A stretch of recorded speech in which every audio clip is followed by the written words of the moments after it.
everyone. Welcome to the Witching Hour. Yes, we are counting down the days to Halloween. Yes, we are witches. Yes, this is our time of year. And yes, we have some new and fabulous faces with us today. So, what we are doing is looking at movies. Today's movie, a classic, Bell, Book, and Candle. I'm very excited to do this movie, but let me introduce everybody. My name is Patti Negri. I am one of your hosts. You might know me from here or from um, The Witching Hour, my regular podcast, or from Ghost Adventures or lots of other television shows, or from my school, University Magicus. Let me introduce our regular beautiful Heather. Introduce yourself. Hi, I am Heather Greene. I am the author of Lights, Camera Witchcraft, the critical history of witches in American television and movies. I am also a journalist covering all things witchy and occult, as well as an editor at Llewellyn Worldwide, working with wonderful witchy and occult authors. And I'm also a member of this coven, and I'm really excited to be here talking about this movie as well. Thank you. And a slightly familiar Tabitha. Hello, happy Wednesday, witches. I am Tabitha Meadows, and I am a medium and psychic. And as usual, I am so happy to be here. Thank you. Thank you very much. And our two new faces, let's move it all over to Thumper. Who are you, Thumper? Hello, I am Thumper. I am a witch and a chaos magician and a Discordian and a relatively new author with Llewellyn. Congratulations. Who has suffered through many technical difficulties tonight, but hopefully they are resolved. Welcome. Thank you for jumping in. Because Richard-Lael is under the weather. Courtney fell down. So we're going to send them lots of love. But before that, let's our last beautiful new person, dear friend, Kadrick Olson. Kadrick, introduce yourself. Hey, it's good to be here. I'm Kadrick Olson, author of Runes for Transformation, and I am a shadow worker. I teach people how to get into the deep, dark, inner places so that they can bring light to those shadows, as well as I teach Norse mysticism, how to interact safely with the paranormal, and all sorts of fun, interesting things about reaching higher states of consciousness and higher states of being in the life you're living right now. Perfect. Thank you so much. Thank you all for joining us. Jason is still off in Europe somewhere, having quite the vacation, I must say. It looks like the ultimate vacation. So as we get to see pictures, I'm sure you guys do too. Sadly, Richard-Lael has got the crud. You know, he is not feeling well. And equally sadly, Courtney fell down. She slipped on something in her schoolroom. Those evil children. She slipped on a kid? We don't know. We don't know. It's worse. It's something a kid does. Not supposed to do it where they did it, and she slipped. Aw. Yes. Love So Courtney. we wish them well. We send them healing and love and good wishes. And you guys, if any of you are here, not hanging out in the bathroom, come say hi. But we do wish you all the best on this. So let's get to now. Richard-Lael usually does the synopsis, but we're just sharing each other's jobs today. So before we go, we know that today, besides almost Halloween, it's a very spooky day out there for other reasons. There is a hurricane coming in. So we have our beautiful Coven candle, which Heather procured for us, and we're going to do a little ritual. So please join us. Go, Heather.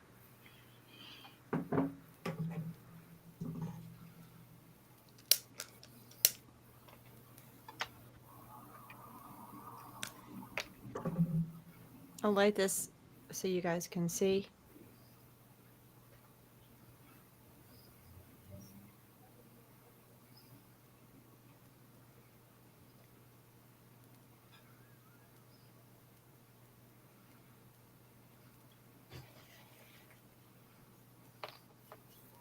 And I'm also lighting some dragon's blood incense over here, which I will show you in a second.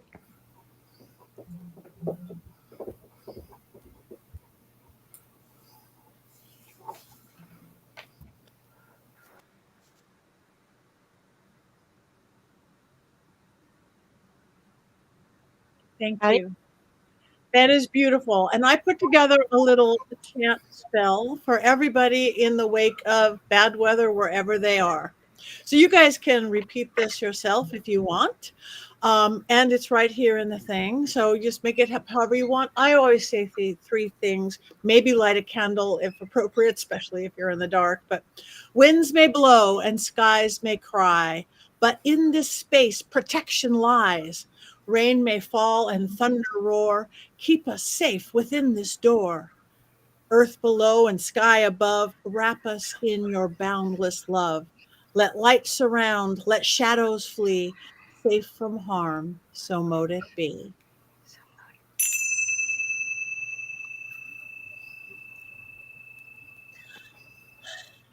So we wish everyone safety and protection in the wake of the storm and anywhere else they are. We're just sending you love and protection, and wrap yourself in Earth's beautiful magic and heaven's beautiful magic.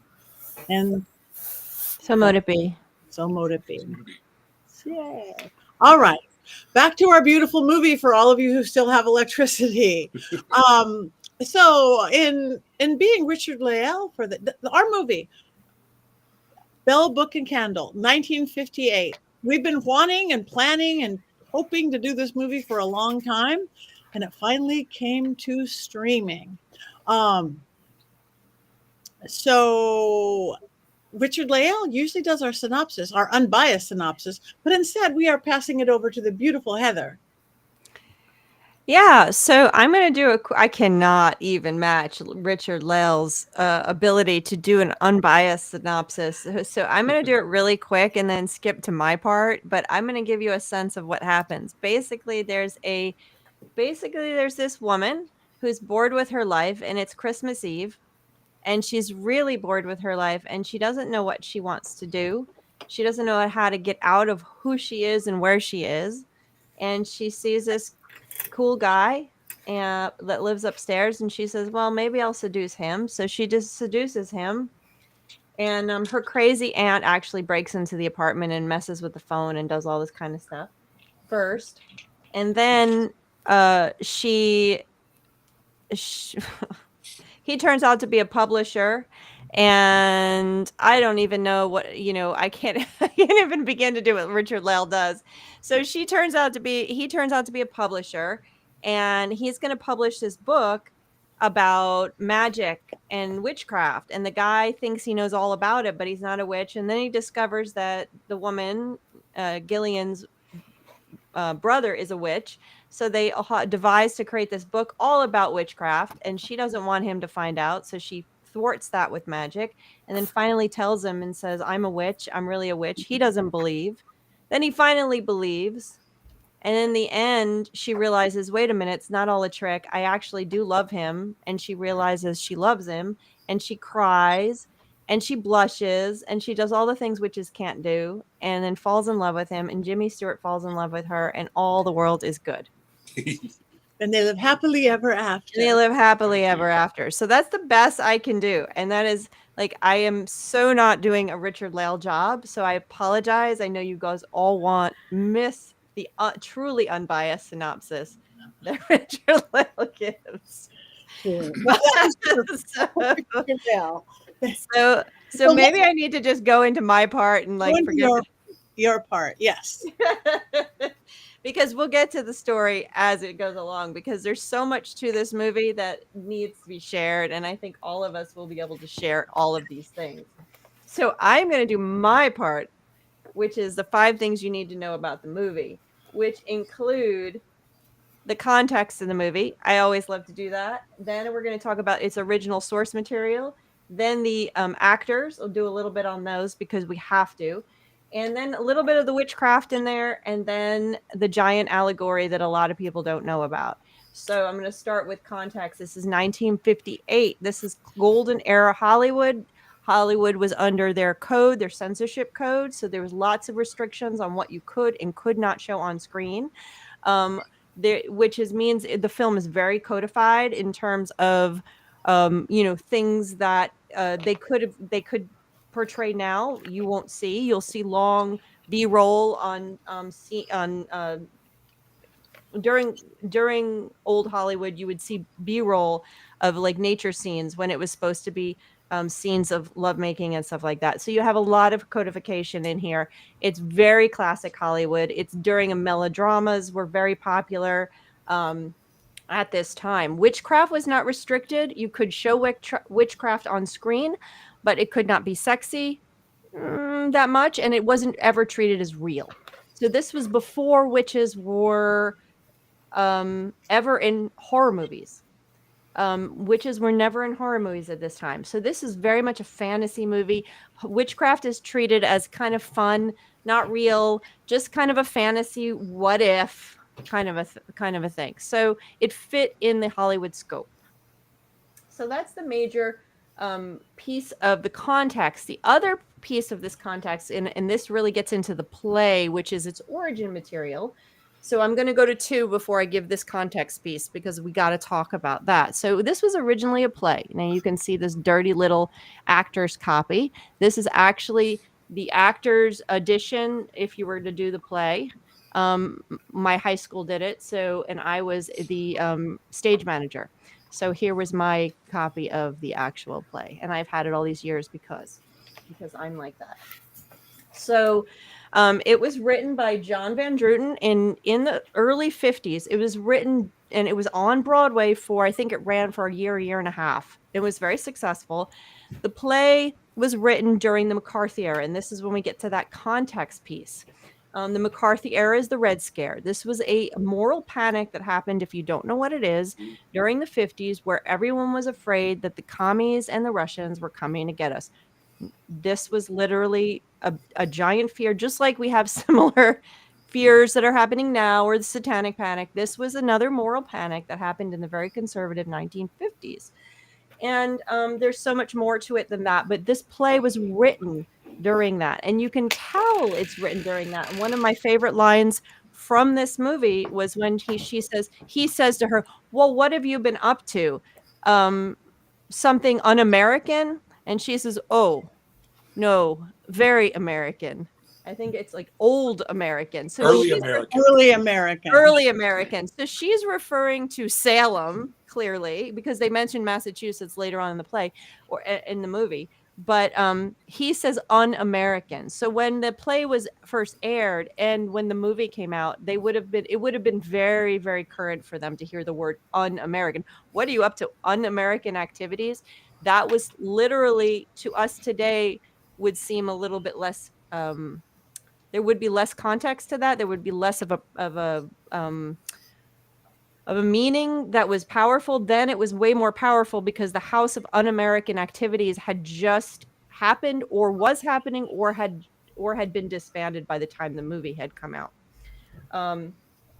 So this is the context this movie was made in, which is really interesting. And again, as I said, it was a play. It was successful. It was written by this, and I'm going to tell you a little bit more about this, the play, and the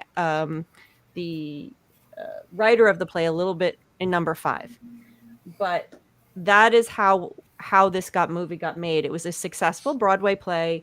I think it was Selznick had it, and then he sold it to Columbia, and Columbia made it, and pow, here you go. We have this very successful movie.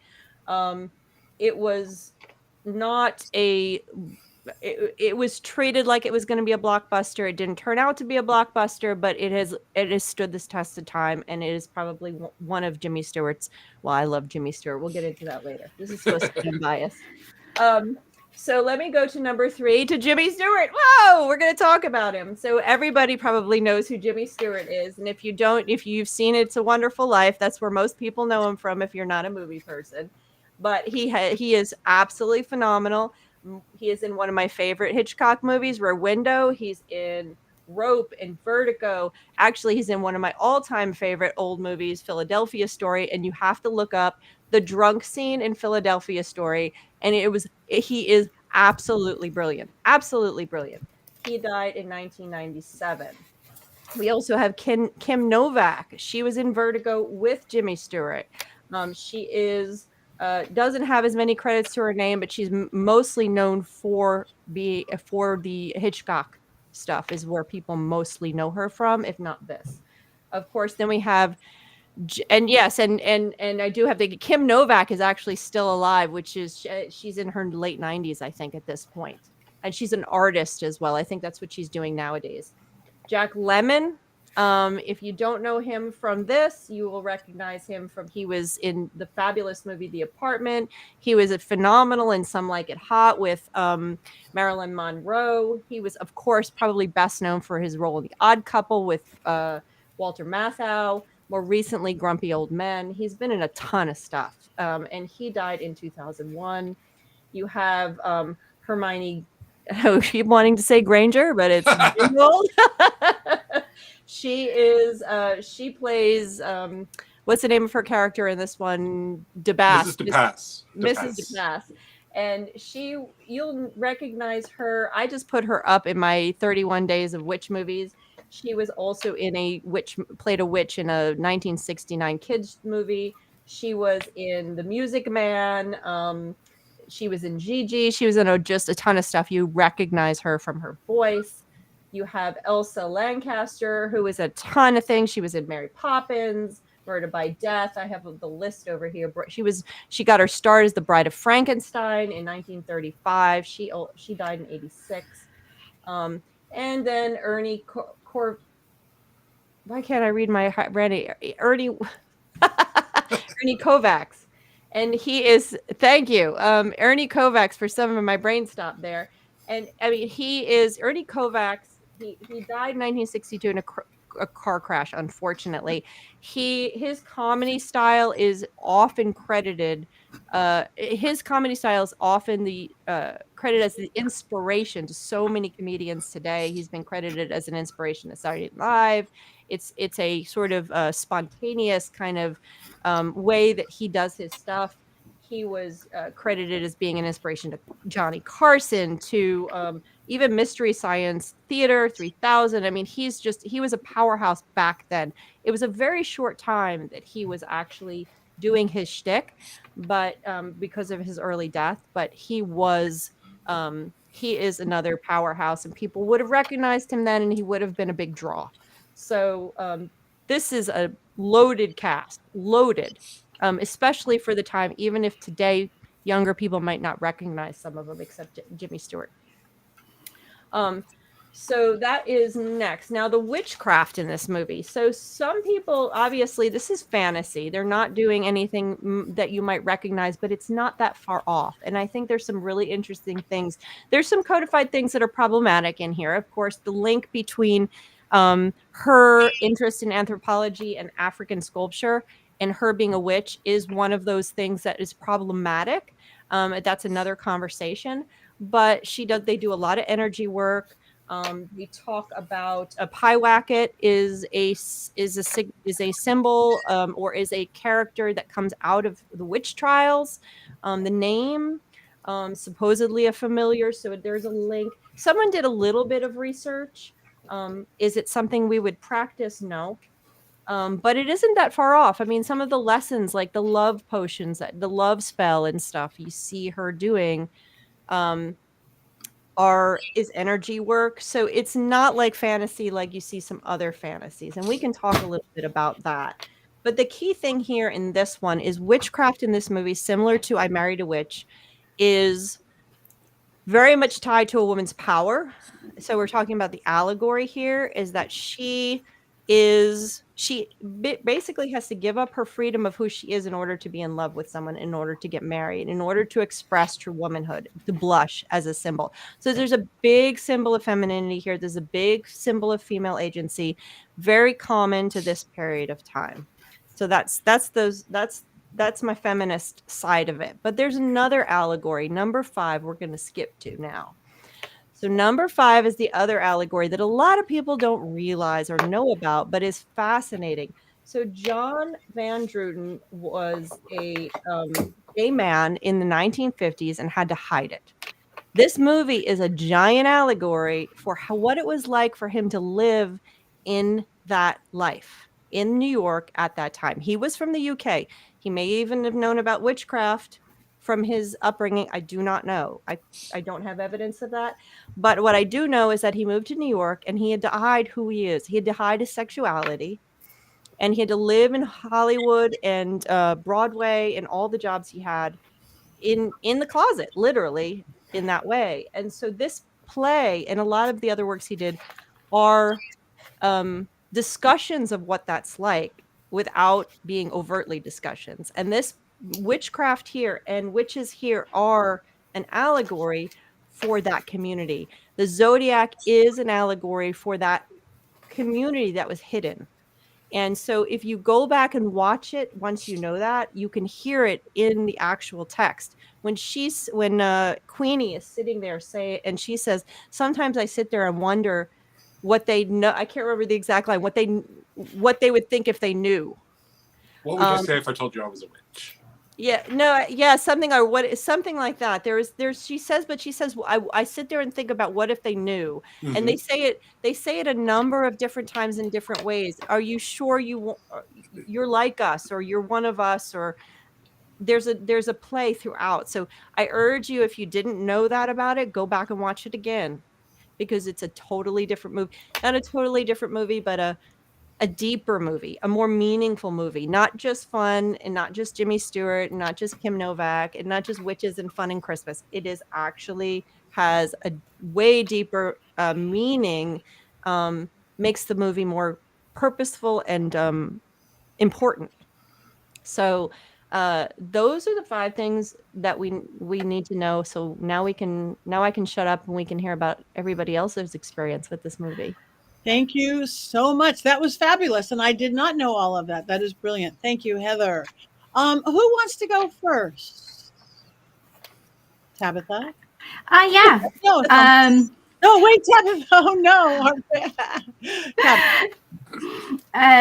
I actually thought it was fun and refreshing to see a woman who was beautiful. She wasn't green. She was powerful, she was confident, and she lived alone at first. She didn't feel like she really needed a man, or she couldn't have a man because certain things, which is different from a lot of the other movies that we see. Namely, witches are usually portrayed as yucky, ugly beings, but this woman was, like I said, she's confident, she's sensual. There was even a scene where she was leaning across the back of the sofa, and she kind of had her body turned a bit, and she had this V in the back where you could see her bare back. And, for me, I'm thinking 1958, like, ooh, a little risque, you know what I mean? So I just really appreciated that about this film. Perfect. Thank you. Thumper. Let's go to Thumper. Now, we'll talk about the movie. Then we want to talk about you, because you've done the play, correct? Yes. I was in a very ambitious community theater production of the play, and I played Nikki. At this particular theater, they love doing kind of older plays and classics. And if there was a Jack Lemon role, then I ended up in the Jack Lemon role. So I got to be Nikki. And the movie itself is one of my all-time favorites. It's one of my comfort films. I've seen it 15,000 times. But I really loved that Heather talked about the allegory of the movie, because the movie is sanitized in a lot of ways. The allegory is still there. In the play, I don't know how people didn't catch it, because it's a much smaller cast. It's just 5 characters, but especially Queenie has all these lines where it's similar to what Heather was saying about, she looks at the people around her and she says, what would they think if I told them I was a witch? And they just wouldn't believe it. They wouldn't believe that could be me. But later in the play, she's like, I'm moving out. I was in a women's restroom and the lady next to me had some pamphlets fall out of her purse, and it turns out she's into it. So I'm moving into a commune with her. And like, Queenie was off to the Women's Music Festival.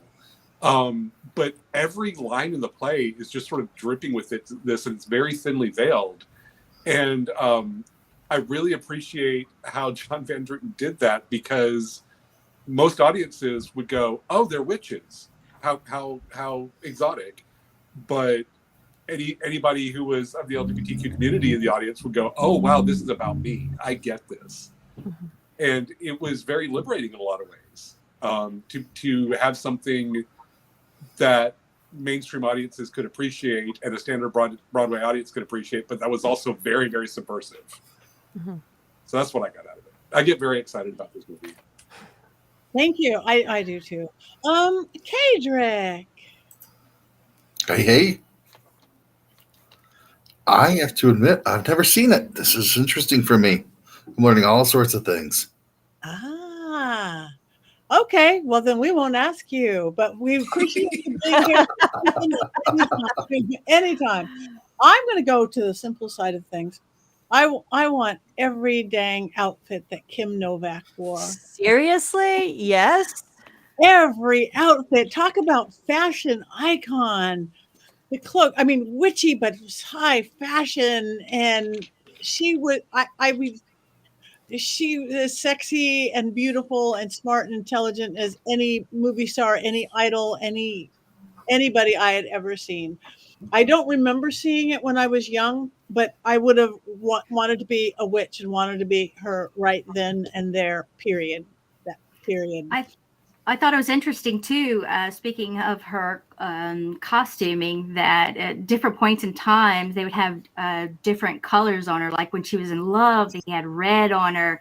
When she was doing something a little mischievous, they had black on her. And by the end, she was kind of in this white or a cream outfit. And I thought that was very well done as well. Yeah. And let me speak to that, because I was going to bring that up as well. Is the costumes for the most part for the beginning were sexier. They were black, they were red. They were very much tied to the idea of witchcraft for the audience. They had to make her look a little dangerous. So they use those colors. When she falls in love towards the end, when she decides, nope, I'm going to be humdrum, which is her word for it. She wants to celebrate Christmas and be humdrum. That's a cue. That's a codification again for being normal and not being dangerous. This all plays into the way witchcraft was represented at this time. You were allowed to do it for a period of time, and then you had to tie in and you had to become humdrum. You had to play into the rules of the patriarchy. Her clothes become less dramatic. They become less sexy. The collars get higher. She doesn't have her back anymore.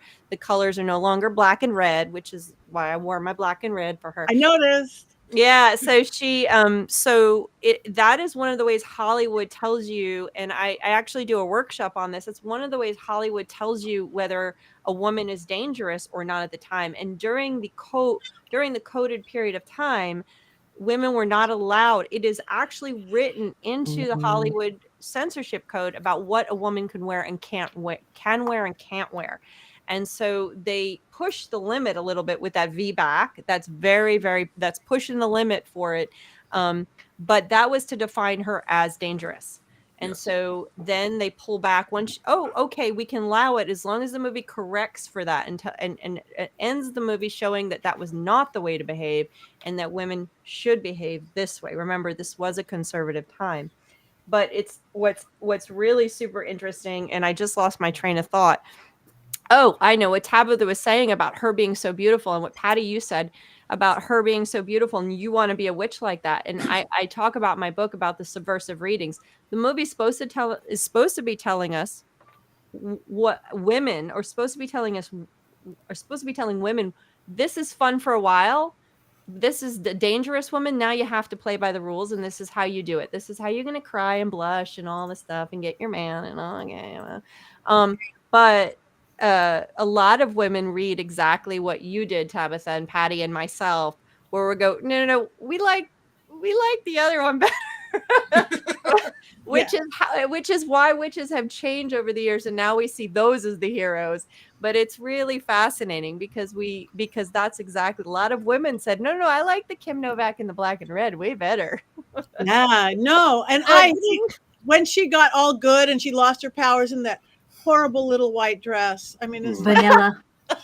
Horrible little white dress. Can I quickly tell you all what our director did with the end? Mm-hmm. So the idea is that, like we've been talking about, is that she gives up all the witchcraft and the bad girl image to being normal and be in love, and that means she can only be human now, but that's what she wants. She wants to be normal. Our director, our blessedly heterosexual director, didn't quite catch that. And he was like, well, at the end, she's happy. And the whole thing was a psychological block, so she gets her powers back. And we were like, what? And so he had this whole idea where when she walked on stage, she snapped to turn the Christmas lights on. She cast a spell. Oh, and there was a scene where later when she tries to do it and realizes she's lost her power. And then at the end, when they have the kiss and she says, I'm only human. And she has this moment and she kind of realization and she snaps her fingers and the Christmas lights come on and the house lights go down. well, what she should have done is wrinkle her nose. That would have been better. Because I've always said that Bewitched is part 2 of this movie. That's It what happened absolutely after is. the wedding. It absolutely is. But that was his take, that she shouldn't have to give it up. That she thought she had to give it up. In reality, she doesn't. Yeah, And I always didn't want her appreciate to that. give it up. He didn't want her to give it up. Yeah. I just love the sensibilities of it all. Like, ooh, bare feet. That must be naked. Bare toes. This is Toes. She showed her ankles. Yeah. But yeah, it's one of totally my. Always forget to always say it's one of my favorite films, but it is totally one of my favorite films. Love Pyewacket. Love the cat. She's really good at carrying that cat around, and I don't know. It's just Jack Lemon was hysterical in it with his eyes and his his bongo playing, his drumming. I had the honor of seeing him literally almost moments before death. I was called to his house and work with him, and he's literally at his pre-death bed with the medicines by his side to do this little thing. And I've always been in love with him, and I was honored to do that. But to see him in his youth, in his heyday like this, was so funny. They must have had so much fun making this movie. I'm sure you guys had so much fun doing the play, because there's just something fun about the whole damn thing. How'd you like playing Nikki? Was that super fun? It was amazing. It was the reason this community theater did the show was because I kind of bullied them into it, and because I wanted to do it.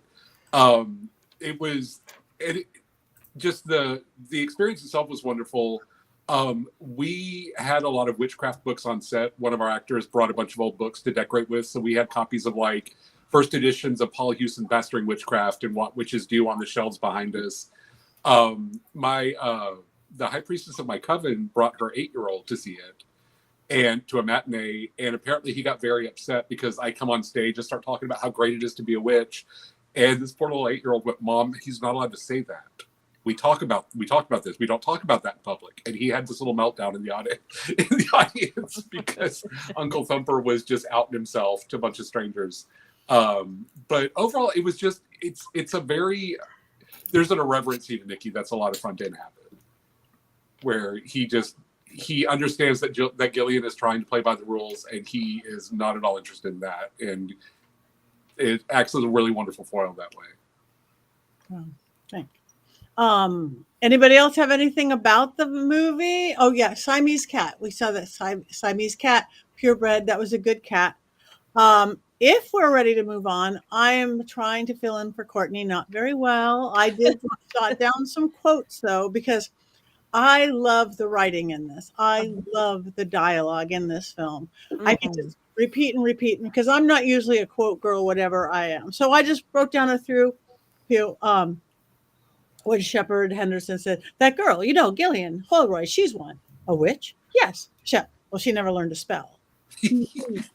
Merle said, are you trying to say you're jilting me? Oh, well, that's a very heavy word, Merle. It's a very heavy word.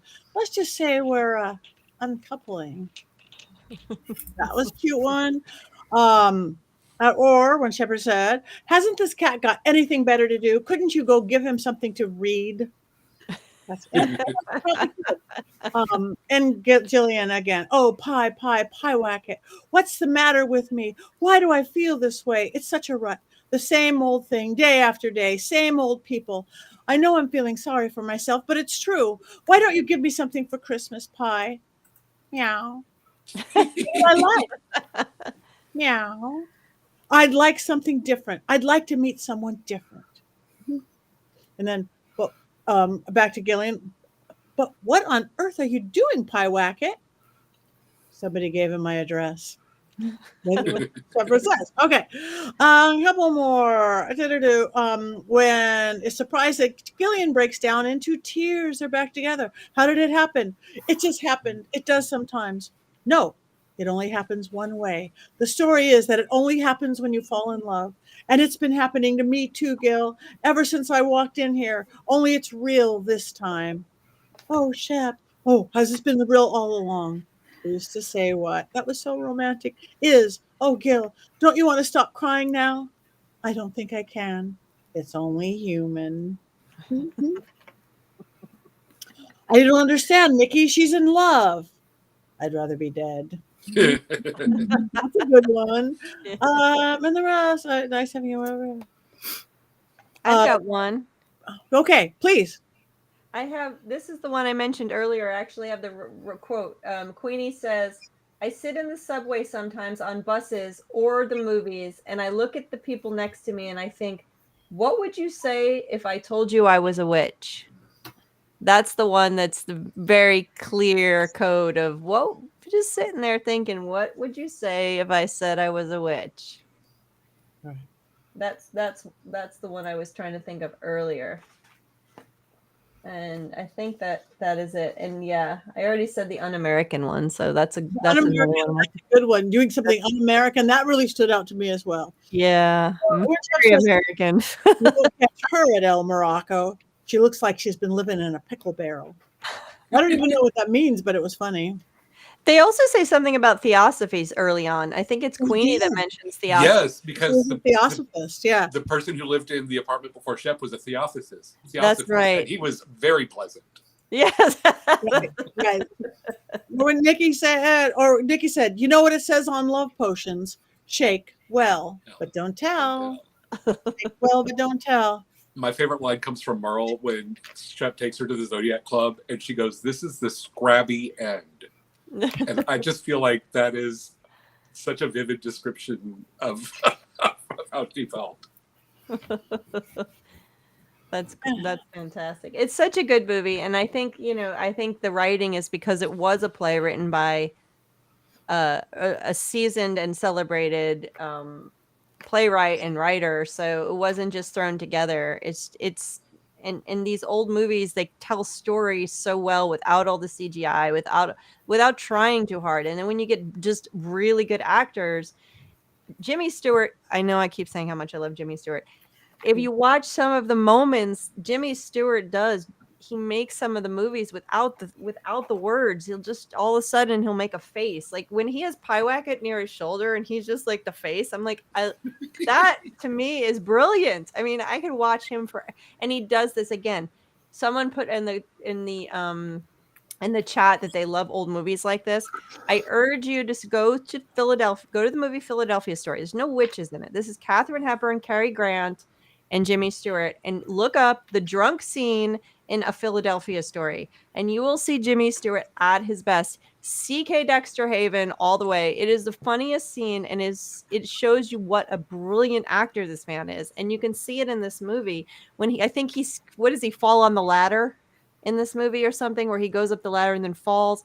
I mean, just those subtle things that they can do that sometimes in modern movies are not appreciated anymore because there's so much CGI and there's so much going on. It's like, it's not just calm down and tell me the story and let the actors do their thing. Yeah. You see that here. I agree. There it is. Oh my God. That's the drunk scene right there. That's the drunk scene. And he is, oh my God, I'm laughing. I know exactly what he's saying in that movie, and I'm not going to say it because I'm holding my breath. I'm trying not to say what he's saying. It's so damn funny. Excuse me. It's so darn funny. Can you say it? Is one of the best. What? Can you say it? He's drunk. Jimmy Stewart's drunk, and he's saying, "C.K. Dexter Haven, C.K. Dexter Haven, can I have another one?" Okay, something like that. I can't even remember. He's just muttering. It's great. I urge. Don't show that clip again because I might keep laughing. It is. If you want to see Jimmy Stewart at his best. Watch the drunk scene from Philadelphia Story. It's brilliant. Okay, we will watch, even if it doesn't have witches. Oh wait, I have a couple witchy quotes too. Do you know what she's talking about the spell? Do you know what she used? Used head of toad, white vinegar, swallow's liver. She used a cat. A cat. And she used a cat. Very magic cat. I want that cat. Ring the bell, close the book, quench the candle. That's how they used to exercise them. Or when Gillian says, and that seems so damn sexy to me when she said, it's nice to have you over me. I mean, it's reassuring having a man around in case he's needed. What was the apartment? Okay. Anyway, I got a bunch, but that's it. So, anybody who hasn't seen this movie, Kadrick, you have to see. Anybody out there? It is an amazing, just outside of witch films, it is an amazing golden era film, period. And the clothes, Kim Novak's. I do have it queued up on my Amazon, ready to watch. Crazy day today. Yeah, and Crazy the jazz club, the Zodiac.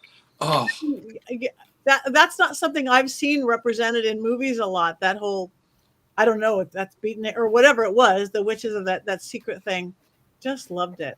That was sort of the, I guess the time period that Heather was mentioning. You know, they couldn't come out and call them like the queer community, but they could call them beatniks. So the Zodiac Club, which would have been a gay club, was just this underground beatnik spoken word poetry spot, which is where we meet Mrs. DePass, who is not actually in the play. She is discussed heavily in the play, and she's very much a rival of Gillian's. We said Gillian because the director didn't like the name Gillian, so we changed it to Gillian. But it was really cool to see her in the movie just because she's sort of non-existent in the play. Interesting. But was she in the original? You may have said this, but I missed it. Did the author of the play have anything to do with the movie? I think he actually wrote the screenplay. I can't remember at the top of my head right now, but it's very close. There's not a whole lot of difference. The major differences are like adding the characters and the locales. The actual play only takes place in the living room. So if I remember correctly, isn't that right, Thumper? It's Yes. just the living room. So you don't see see DePass or any of the other characters. You only see Nikki, Gillian, Queenie, and the author and Shep. I think that's it. It's only it's just the five of them. Yeah. So we never meet Merle, which is a shame. Yeah, it's a totally different. It's just scaled down because it's just a Broadway single set play. Yeah. Oh, Thumper. When they were spelling, like in the movie, they'd have the characters turn like a color. It was from my perspective, it was like a blue color, like a blue wash went over them. How did they handle that in the play? How did they do something that you could tell that they were, sending out the vibes? There's some of it's in the language and the writing where, like when at one point, it was actually Nikki in the play who keeps putting curses on Shep's phone. So I would pick up the phone and then just sort of like speak in guttural Latin and then end with his phone number and hang up. But what we did was for scenes like when Gillian cast the spell to summon the author, we had this big ashtray that she uses. It's a cauldron. It's clearly a cauldron. Even in the movie, she says, "Give me the ashtray," and it's a cauldron. We filled it with flash paper. So Gillian would light the match, and there'd be this huge explosion out of the cauldron. And we used that as an effect later on when she lost her powers. She was flinging matches into the ashtray, and nothing would happen. Wow. I love flash paper. We had a lot of fun with that. We all love flash paper. And just take a little break. I want to see some of our people were losing along the way, not literally because of the storm. So again, sending everybody, Haley, popping in, extremely windy. She can only stay for a minute. I know it's getting close to Robert. So again, we are sending you so much love, so much good thoughts and write down a little chant. He wrote it down. Make up your own. It's fine. It's just words, and rhyming helps, but not necessary. Create that intent, and then find the safe place in your house. You have to help the magic along sometimes. Yes. You do have to help the magic along sometimes. Yeah. The follow through is very important. Yes. Very fine. So now, usually, I didn't hear that we got one, so we don't have a Mankey moment. He's too far away in the Netherlands. Oh. No Mankey minute. This would have been a good one too. We're gonna have to make him do catch up and do it for. Well, I know that he told me, I was having a conversation before he left, and he sent me a message, and he said that this was an amazing film. So he did text me that. So I know that he loved the film. So I'm going to have ones up for Jason. He's going to have ones up just because he let me know that this was an amazing film. And he did say that there's a lot of good displays of magic and witchcraft in it. And that's all I got as he whisked away off into his whirlwind tour of Europe. So that's all I have. Right. That is good. And I love how they showed the little apothecary shop and the herbs, and he's holding up that squished turtle. I didn't quite get the squished turtle thing. It's like, is that a part of witchcraft that I have not read that book on? A flattened out turtle. I don't know. I liked all the little audible noises they made too when she was like mixing or something was bubbling. That was pretty cool too.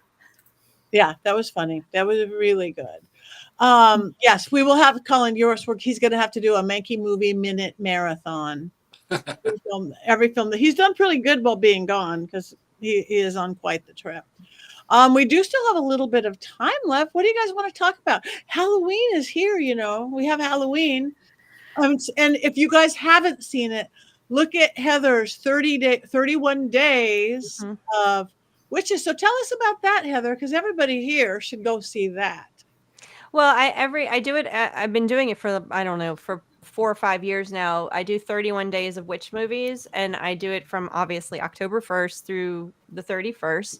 And every year has a different theme. So this year's theme is actors. So I'm doing 31 actors that play witches. So I started out with Margaret Hamilton because I had just gotten back from Charlotte. So I'm like, okay, I'm doing Margaret Hamilton. So I did her, and I did Elizabeth Montgomery already, Patti. So just for you. And I've done a bunch of others. I already did Kim Novak. That was last week. I did Diane Carroll from Eve's Bayou. A lot of the actors you'll recognize from movies we've done. And I did today, just because we were doing this movie, I came back to Bell Book and Candle, and I did what's her name? Hermione, not Granger, Hermione Gingold. And she was in, and I could just add this, is she was in this, obviously this movie is a witch. And she was also in a movie called Winter of the Witch. It was a children's movie, 1969, probably only on television. And you can actually look at it. I think YouTube might have it. Look it up. But it's a really kind of interesting, and I may have mentioned it before. It's an interesting kids movie about a witch who is in a haunted house. And this mom and her son move into the haunted house. And the little boy discovers there's a witch in the attic. And she's really upset because there's no point to her anymore. She has no purpose. People used to be scared of witches, but now the world is crazy because this is 1969 and nobody's scared of anything anymore. So she has no job anymore. So she's really down and out and depressed and doesn't know what to do with herself. And he's moping in the attic. And she starts making pancakes for him one morning, and they make him really happy. And he realizes, well, you make pancakes really well. And she gives them to some disgruntled door knockers from the women's club who show up and they're grumpy. She gives them pancakes and they get happy and they leave and they're all happy and giddy. So he says, this is your new job. You can make pancakes, blueberry pancakes, and make everybody happy. So this is all about the witch who makes blueberry pancakes and finds a new job for her witchcraft. Oh. There's no allegory in that in 1969, making people happy with blueberry pancakes. I'm just going to say, we'll leave that as you want to take it. But she was Hermione was the actual witch in that movie as well. So that's who I have up there today. And I'll do it every day from now until Halloween on my major socials, Threads, Facebook, Instagram. So I'll have one every day for you to look at a new witch. And they're fabulous. Yeah. I have a question for right. Edward. Since you were the one who has not seen this movie, what are you looking forward to? Oh. I like seeing how the cultures change over the years, what our opinion is of different takes on things. Like you guys were mentioning that theosophical reference at the beginning that captures my attention. So I want to see that, but I look for the cultural cues, like what Heather, what you were talking about, how witches weren't the evil, terrible, awful things. It was more of a fantasy thing, because I like to see the shift in the way our minds think and the way our minds approach things. So to me, that's the part that I want to find out. I want to see what goes on. I don't know how else to describe it better than that, but I like to see the cultural shift from where we were then to where we are now. Well, then you have to read my book. That's exactly what it's about. I do have your book in my library. I admit that. Oh, thank you. Yes. I appreciate that. That's cool. They are interesting, though, in everything. That's very fascinating, definitely. Because I do like looking at like paranormal movies that are based on true stories, uncovering the true story, and then my experience with the paranormal over my lifetime and the things I teach people how to coexist with the paranormal. So I like to see those little factors of truth that's in the movie, what they get completely wrong, and then how we can adapt it and use it in our lives. So I do like to look at movies in that way. Mm-hmm. Fascinating. Thank you so much. I don't know if we're up to voting yet. Perhaps we actually are. Then I want to talk about everybody, what they've got going on, to get to know the new people and things like that. We've got all sorts of stuff going on. But before we do that, and we want all of you beautiful people who are jumping in, wands up for wands down on bell, book, and candle. Up, up, up.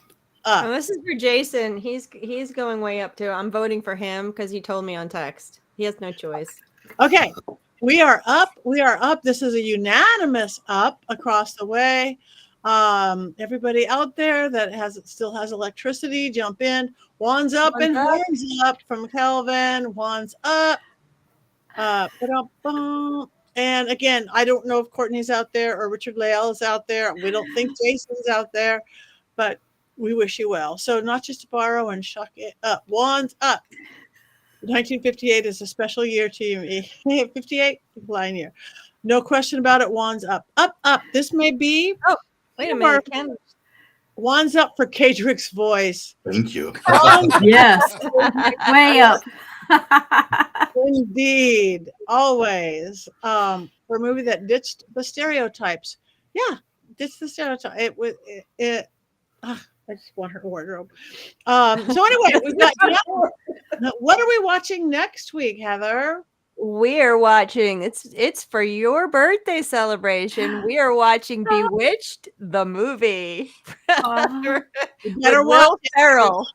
You better watch it. I have seen that one. I'm familiar with that one. I'm sorry. Yes, it should be quite the discussion, I am sure. Wands up all around, I am sure. Maybe except for that it started out at Christmas time, and I was thinking, wow, the things that you do for the Coven, love, because I have a hard fast rule: no Christmas movies until after Samhain or Halloween. You're talking about this one? This Yeah. movie? Yeah, you know, that's the question, Tabitha. Is this you see, I always wanted to do it for I always wanted to put it on the schedule for us for Christmas, but it's never streaming them because it's a witch. So is it a witch movie or is it a Christmas movie? That's my one beef with the movie is Gillian talking about how she just wants to be in a little church somewhere listening to carols instead of bongo drums, and she just can't get into Christmas and she doesn't understand it, while she has the most amazing like pop art constructed Christmas tree It's made out of concentric rings in the middle of her shop. It's the coolest Christmas tree ever, and she's like, Christmas, eh. That's I the one know. part where I can't suspend. Water was amazing. Everything Yeah. about it was amazing. And a lot of people are doing that type of Christmas tree now, and you know, everything old is new again, and you think you're doing something new and fresh, but you know, somewhere out there is probably It's been already done. It's all been done. I'm just the end thought about that is I wonder if these newfangled Christmas trees that you're talking about can actually be inhabited by a dead spirit that wants to kill people, because then we're gonna, if they can't be, then we don't have the killing tree, and that movie is sacred here. So if We'll I just have add found my boots. people. I have found Yeah. my people. One of us. It needed boots. It needed Yeah, boots. just Can add that boots. turn into a killing tree? That's my only question. I'm doing that for Courtney. Courtney, if you're listening, I'm asking that question for you. Happy birthday to Christy's daughter, whose birthday is on the 24th. We'll do the movie for her too. She could have Bewitched, just like me. Okay, anybody have we have a couple more minutes. Anybody have anything they want to talk about they have coming up that people could see or tune into or go see you or anything like that? Kadrick. Well, right now, I have definitely got an interesting 12-week program working with star seeds and shadow work for star seeds, as well as later this month, I will be doing something for shadow work with runes. I've got that coming up. So definitely kind of stay tuned to that. You know, check out me on Facebook, Instagram. I'll be posting links how to get tuned into that one. But I've got lots of stuff I'm working on. Yay, good. Thank you. Thumper. My next scheduled appearance is actually not until May, but I will be at Austin Witch Fest teaching on Lismantic divination. And then I have got a blog called Fivefold Law and Patheos Pagan, which I'm a little behind with because I had some other projects I was working on. But I have some new content coming out there. And I've got another book coming out sometime next year. Yeah, congratulations. Thank you. Tabitha. I am Tabitha Meadows, and you can find me on Facebook because I am a medium and psychic, and I can do private readings. Perfect. Thank you. Heather.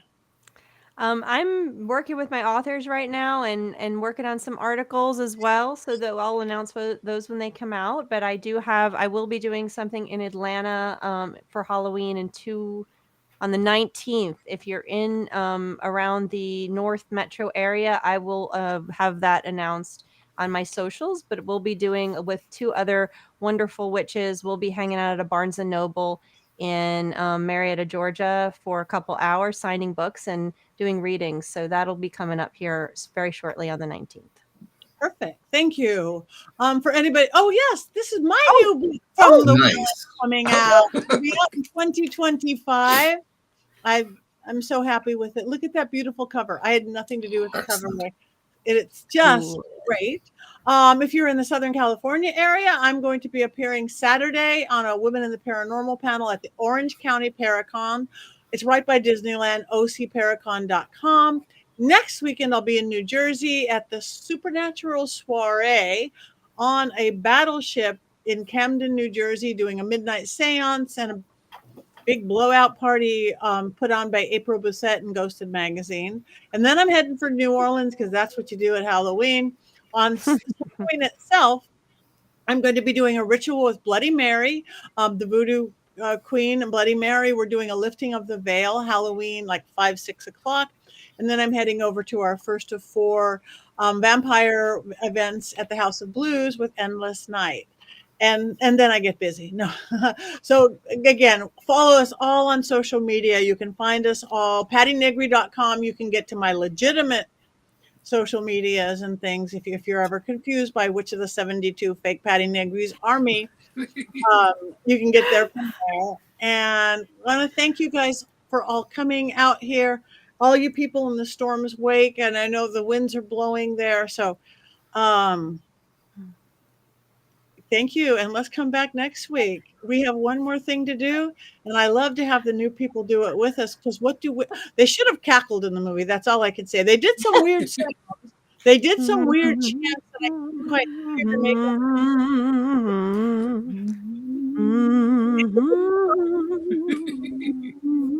Yeah. We should have all brought our cats. This is what we should have done. But on the count of 3, let's cackle. 1, 2, 3.